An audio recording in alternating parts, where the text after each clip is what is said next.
আসসালামু আলাইকুম। Welcome to reflex Sylhet.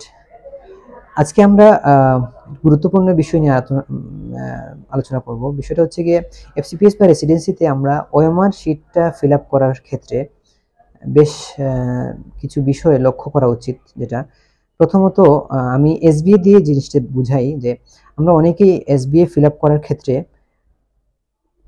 OMR এর অপশনগুলো যখন আমরা সিঙ্গেল বেস্ট আনসার করব সেখানে একটি অপশন দাগাতে হয় বা একটি অপশন আপনাকে পরীক্ষায় দাগিয়ে আসতে হয়। সেক্ষেত্রে আমরা ওএমআর যদি ভালোভাবে ওএমআর এর বৃত্তবরাট ভাবে না করি সেক্ষেত্রে কিন্তু ওএমআর রিড করে না।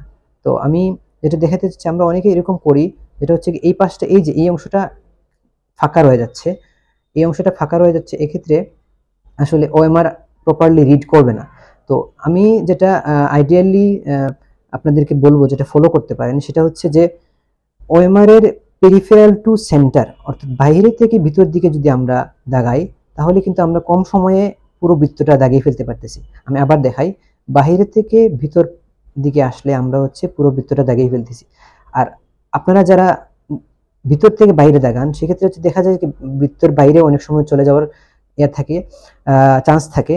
কিন্তু বৃত্তের বাইরে চলে গেলেও সেক্ষেত্রে অনেক সময় দেখা যায় বৃত্তের বাইরে যাওয়ার থেকে বিষয়টা বেশি ইম্পর্টেন্ট, যেটা সেটা হচ্ছে কি বৃত্তটা অনেক সময় ফাঁকা থেকে যায়।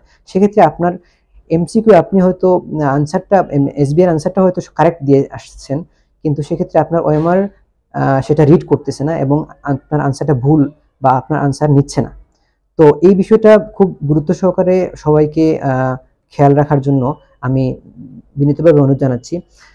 এমসিকিউতে ঠিক এরকম আপনাকে প্রত্যেকটা প্রশ্নের দুটো করে অপশন, একটি প্রশ্নেতে টোটাল 10টি অপশন থাকবে। সেক্ষেত্রে আপনি ট্রু ফলস যাই হোক আনসার, সেক্ষেত্রে হচ্ছে কি ট্রু যদি আপনি দাগান সেখানে কোনোভাবে যদি ফলসে আপনার দাগ পড়ে যায় সেই আনসারটা কিন্তু ওএমআর রিড করবে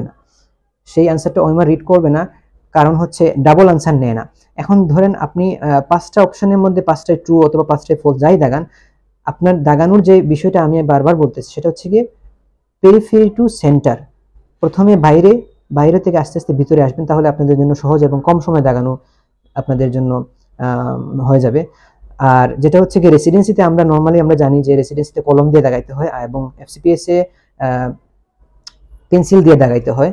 তো এফসিপিএস এ পেন্সিল দিয়ে দাগানোর সুবিধা হচ্ছে কি আপনি রাবার দিয়ে মুছতে পারতেছেন, কিন্তু রেসিডেন্সিতে এই সুযোগটা নাই। আপনাকে কলম দিয়ে দাগাইতে হইলেও মানে কলম দিয়ে যখন দাগাবেন তখন দ্বিতীয়বার আপনি যে এটা মুছবেন তার কোনো সুযোগ নাই। সুতরাং যখনই আপনি দাগাবেন পেরিফেরি টু সেন্টার দাগাইলে আপনার পুরো বৃত্তটা কভার হবে এবং বাইরে যাওয়ার সুযোগ কম থাকবে। আর আরেকটা বিষয় খুবই খেয়াল রাখবেন যাতে যে প্রশ্নের যে ট্রু দাগাইলে সেটাতে ফলস যাতে কোনোভাবে যাতে টাচ না হয়। আপনি একদম শিওর না হলে দরকার নেই দাগানোর, কারণ রেসিডেন্সিতে আপনার নেগেটিভ অপশন থাকবে, রেসিডেন্সিতে নেগেটিভ মার্কিং থাকবে। এফসিপিএসি একটা প্লাস পয়েন্ট যেটা হচ্ছে কোনো নেগেটিভ মার্কিং থাকে না।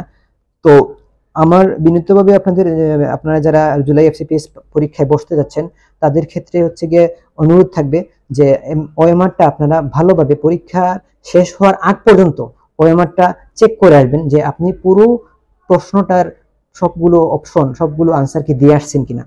এবং বর্তমানে যে এফসিপিএস এর যে পরীক্ষা সেটা হচ্ছে একদিনে 75টা এসবিএ 75টা এমসিকিউ। তো এসবিএ আপনাকে প্রত্যেকটা প্রশ্নের একটি করে আনসার দিতে হবে, একটি করে বৃত্তবরাট করতে হবে এবং এমসিকিউতে আপনি 5টা অপশন ফিল আপ করতে হবে, হয় ট্রু অথবা ফলস, ডাবল আনসার দাগানোর কোনো সুযোগ নাই। তো এই ছিল আজকের ভিডিওর মূল সারমর্ম। আমরা আশা করব জুলাই এফসিপিএস পরীক্ষায় যারা বসতে চাচ্ছেন বা যারা বসছেন তাদের জন্য শুভকামনা। এবং ওএমআর নিয়ে কোনো কনফিউশন থাকলে আপনারা আমাদের পেজে কমেন্ট করতে পারেন, আমাদের এই ভিডিও পেজে পোস্ট করা হবে। ধন্যবাদ সবাইকে। আসসালামু আলাইকুম।